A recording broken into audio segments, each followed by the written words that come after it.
Now, you've climbed pretty far up the ladder in the project management sphere. Can you talk about what combination of skills or experiences that you would want, to work on to reach the next highest level? Like what types of projects do master level project managers get to do that are too complex or demanding for people who are just entering the industry? So, and I would say don't be afraid to start low. I Hmm. started low and Okay. I started as a project coordinator, which is the assistant of the project manager. Okay. So don't be afraid of that because even when you're coming from another industry and let's say you have the experience, you have the maturity, you know you're a true leader, you know you how to build team, but you don't have the industry experience. Spend 1 year to start on a lower level to get the lingo, to get the knowledge in.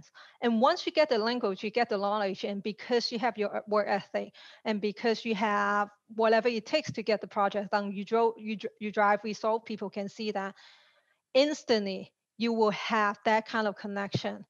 And for people who are in, especially in the military, and or maybe not in IT field, I would say IT or cybersecurity recruiters are everywhere in the United States.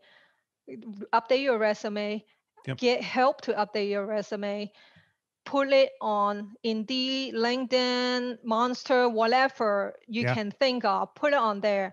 Recruiters will start reaching out to you. And that's when you start. Don't be afraid to start as a contractor because that's how I started as a Yeah. contractor. And then work your way into a full-time, a promotable position. Now, what are some of the skills or interests that people who want to be project managers should have? Like, what type of people succeed and thrive in this space? And I would say, like before, the triangle factor, which is your personal power, your Hmm. expert power, and your position power. And the most important thing is your personal power. What Hmm. that means is leadership. How Hmm. are you going to empower your team? How do you know how to encourage your team?